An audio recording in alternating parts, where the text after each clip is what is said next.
नमस्कार प्यारे विद्यार्थियों, मैं जितेंद्र सैनी आपका बायोलॉजी टीचर। एक बार फिर आपका बायोलॉजी का जो हमने स्टार्ट किया था जीव जगत पहला अध्याय 11th क्लास का, उसमें हम आगे लेंगे। अपना जो जीव जगत का दूसरा टॉपिक था, पहला टॉपिक क्या पढ़ा विद्यार्थियों? हमने पहले पार्ट के अंतर्गत हमने पढ़ा जीव क्या है, जीव किस प्रकार की घटनाएं अपने जीवन के अंतर्गत प्रदर्शित करता है और उन घटनाओं को किस प्रकार देखकर हम समझ सकते हैं कि प्रत्येक जीव के अंतर्गत उसके अंतर्गत होने वाली दैनिक जीवन के आवश्यक क्रियाएं, जिन्हें हम दैनिक क्रियाएं कहते हैं, वह किस प्रकार और किन किन कारणों से होती है।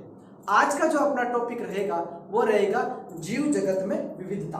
क्या रहेगा? ये जीव जगत अपना चैप्टर चल रहा है, इसके अंतर्गत आज अपना जो टॉपिक रहेगा वो रहेगा जीव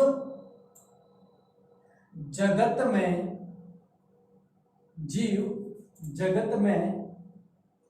विविधता। जीव जगत में विविधता यानी कि जो पर्टिकुलर जीव का जो जगत है, जीवों के अंतर्गत क्या क्या विविधता, वेरिएशंस, बदलाव पाए जाते हैं।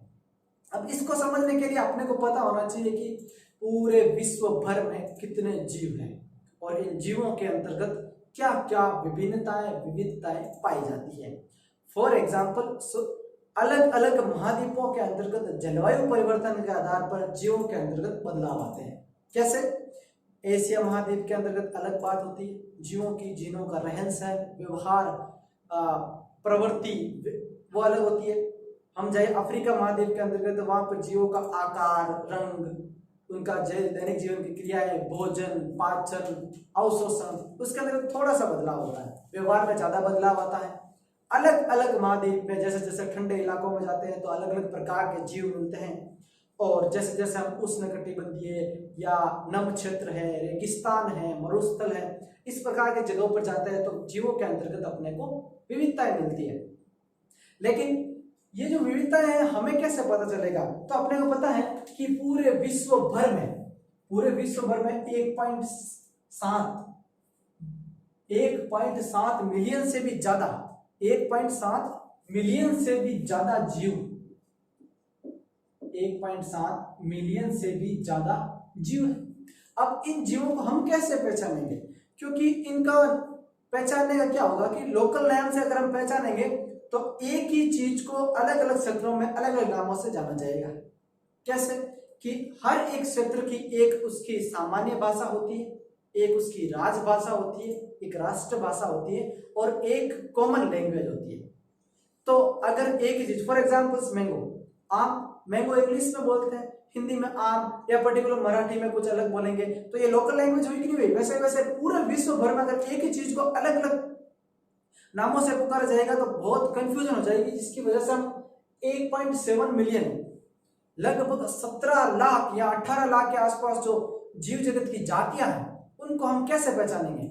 इसमें क्या हुआ कि इसके अंतर्गत वैज्ञानिकों ने कुछ वैज्ञानिक नाम का आधार सोचा। क्या सोचा? वैज्ञानिक नाम का आधार, वैज्ञानिक नाम का आधार। क्या सोचा? वैज्ञानिक नाम का उन्होंने एक आधार सोचा। अब वैज्ञानिक नाम का आधार किस प्रकार सोचा कि उन्होंने देखा कि पादपों के लिए भी कुछ नामकरण का अलग आधार होना चाहिए, प्लांट्स के लिए, और जंतु के लिए भी नामकरण का अलग आधार होना चाहिए। इसके आधार पर उन्होंने पादपों के लिए नामकरण का आधार रखा international code of botanical nomenclature. क्या रखा? International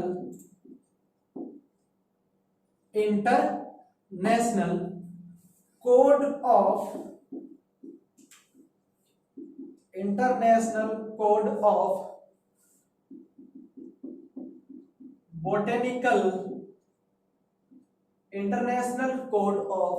botanical nomenclature. International code of botanical nomenclature, इसे शॉर्ट में बोला जाता है ICBN। पादपों के वैज्ञानिक नामकरण के आधार के लिए एक शाखा का निर्माण किया गया जिसे कहते हैं ICBN, international code of botanical nomenclature. ठीक है, जंतुओं के लिए भी इस प्रकार की एक शाखा का निर्माण किया गया जो जीव जगत का वैज्ञानिक आधार देती थी, वो है इंटरनेशनल कोड ऑफ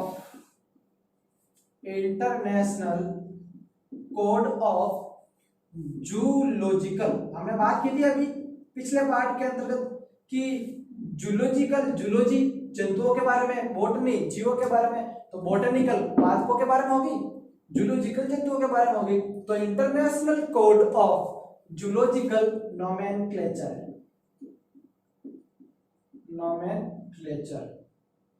ये क्या होगी?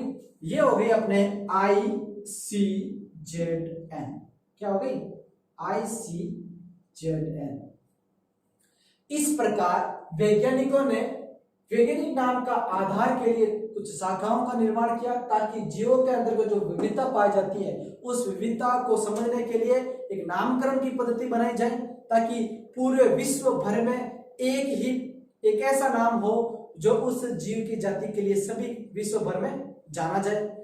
तो international code of botanical nomenclature वो किसके लिए हो गया? पादप के लिए हो गया, और जंतुओं के लिए हो गया international code of zoological nomenclature. ठीक है, इस प्रकार ये दो शाखाओं का गठन तो हो गया, लेकिन अब नामकरण का जिम्मा किसके ऊपर था? वैज्ञानिकों की कमेटी बनेगी, उसके अंतर्गत आपको पता होगा एक नाम हम हमेशा पढ़ते हैं, कैरोलस लीनियस। क्या नाम है? Carolus Linnaeus. तो कैरोलस लीनियस ने वैज्ञानिकों के नामकरण का जिम्मा अपने ऊपर लिया। उन्होंने क्या किया? कैरोलस लीनियस ने नामकरण पद्धति के आधार पर अपना एक मत दिया, और उस मत के आधार पर क्या था कि कैरोलस लीनियस ने नामकरण की एक पद्धति दी जिसका नाम है द्विपदनाम प्रणाली। क्या नाम है? द्विपदनाम प्रणाली। पहले तो किसने दी थी? कैरोलस, वैज्ञानिक कैरोलस लीनियस। क्या नाम है? Carolus Linnaeus. ये कौन थे कैरोलस लीनियस? कैरोलस लीनियस ने सबसे पहले वैज्ञानिकों के नामकरण की पद्धति दी। कौन सी पद्धति? द्विपदनाम प्रणाली। द्विपदनाम प्रणाली। कौन सी प्रणाली? द्विपदनाम प्रणाली। द्विपदनाम प्रणाली दी थी। किसने दी थी? कैरोलस लीनियस ने। कैरोलस लीनियस कौन? एक स्वीडन का वैज्ञानिक था। कहाँ का? स्वीडन का एक वैज्ञानिक था। अब ये द्विनाम जो प्रणाली दी थी, ये प्रणाली क्या है? कैरोलस लीनियस ने इस प्रणाली में ऐसा क्या अपने को दिया जो आज की वर्गीकरण का आधार बन गया? इन्होंने क्या किया? कैरोलस लीनियस ने कहा कि जीवों के नाम के दो घटक होंगे। क्या होंगे? प्रत्येक जीव के जो नाम है उसके दो घटक रहेंगे। कौन से दो घटक रहेंगे? एक तो उसके वंश का नाम रहेगा और दूसरा उसका जाति रहेगी। क्या रहेगा? वंश का नाम और दूसरा उसका क्या रहेगा? जाति रहेगा। अब देखो, अपने को पता है कि कोई भी जीव का नामकरण प्रणाली की हम बात करेंगे तो उसके अगर दो घटक हैं और एक क्या है? वंश नाम है, और एक दूसरा और जाति जो इसका क्या होगा? संकेत पद होगा, जाति संकेत पद। उससे क्या रहेगा? उससे आसानी रहेगी उसकी पर्टिकुलर किसी भी जीव के नामकरण को, चाहे वो पादप हो चाहे वो जंतु हो, उसके वंश को पहचानने में। वंश को पहचानेंगे तो अपने को उसके लक्षणों के और व्यवहार के बारे में अपने आप पता चल जाएगा, क्योंकि वो उस वंश में आएगा तो उस वंश के लक्षणों को हम क्या करेंगे? आसानी से समझ सकते हैं कि इस वंश के अंतर्गत इस प्रकार के लक्षण प्रदर्शित करते हैं जीव, इस वंश के अंतर्गत इस प्रकार के लक्षण प्रदर्शित करते हैं, तो वंश नाम से आसानी रहेगी। दूसरा, जाति संकेत पद से उस जाति के जीवों के बारे में पता चलेगा, और काफी बार जाति संकेत पद से जीवों का जो सांस्कृतिक, सामान्य या जैविक या लोकल नाम है वो भी ऐड कर लिया जाता है। तो इस प्रकार द्विपदनाम प्रणाली या द्विनाम प्रणाली कैरोलस लीनियस द्वारा दी गई, और उन्होंने कहा था कि प्रत्येक जीव के नाम के दो घटक रहेंगे, एक था उसका वंश का नाम, दूसरा रहेगा जाति संकेत पद। ये तो उन्होंने बात कह दी, लेकिन अपने को कैसे पता चला कि वंश का नाम? तो इसका एक छोटा सा मैं एग्जांपल लेता हूं आपके सामने। एग्जांपल हम लेते हैं आम का वैज्ञानिक नाम। किसका? आम का। आम का वैज्ञानिक नाम क्या है? मेंजिफेरा मेंजिफेरा इंडिका। मेंजिफेरा इंडिका ये क्या है? आम का वैज्ञानिक नाम है। अब देखो ये जो मेंजिफेरा है ये तो इसका क्या है? वंश का नाम है, और इंडिका इसका क्या है? जाति या संकेत पद है। तो इससे अपने को आसानी से पता चलता है कि जो आम का वैज्ञानिक नाम है मेंजिफेरा इंडिका, उसके अंदर मेंजिफेरा वंश नाम है और इंडिका जाति संकेत पद है। ये अपने को आसानी से पता चल जाता है। तो इस प्रकार हमें केरलस लीनियस द्वारा द्विपद नाम प्रणाली दी गई थी, जीवों के नामकरण की वर्गीकरण का आधार बनी थी, और इसके कुछ सामान्य निर्देश या नियम है। उस नियम का पालन करते हुए ही हम किसी भी जीव के नाम को वैज्ञानिक या वैज्ञानिक नामकरण के तौर पर लिख या टाइप कर सकते हैं। अब उसके निर्देश या नियम क्या है? तो वैज्ञानिक नामकरण के निर्देश या नियम, अब नियम क्या क्या हो सकता है? पहला तो यही है कि ये सभी जो जीवों के वैज्ञानिक नाम है ये सभी लैटिन भाषा में गिने जाएंगे, चाहे वो किसी भी भाषा से लिए गए हो। ये क्या कहे जाएंगे कि ये इसका क्या है? लैटिन नाम है। ये उसका पहला नियम था। ठीक है, तो पहला नियम यह है कि जो ये जैविक नाम हम लिखते हैं, जैविक नाम प्राय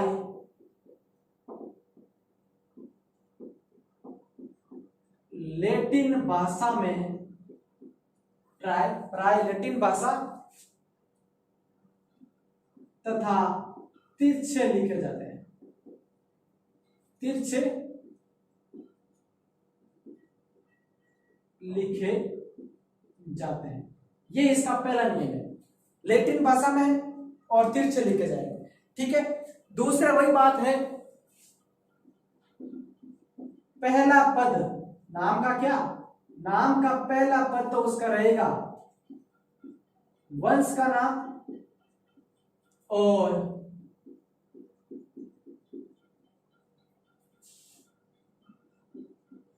दूसरा पद उसका क्या रहेगा?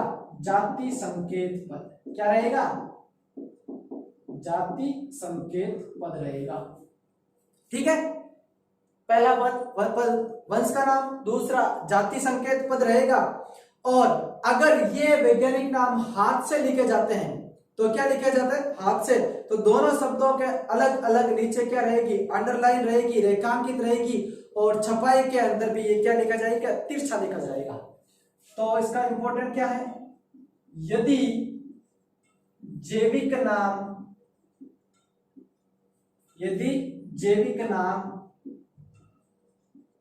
हाथ से,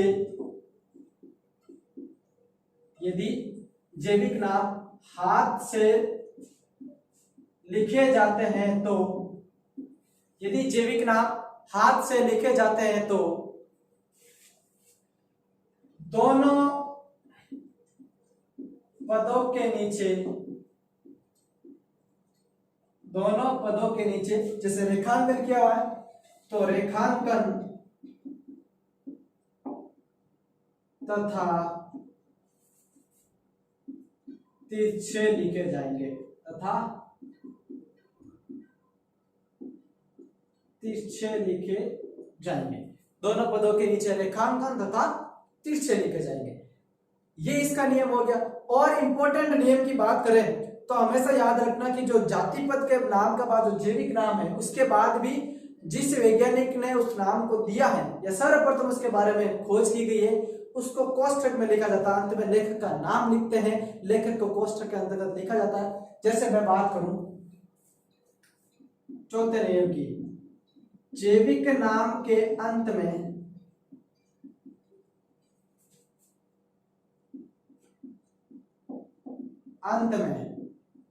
जाति संकेत पद के बाद, जाति संकेत पद के बाद कोष्ठक में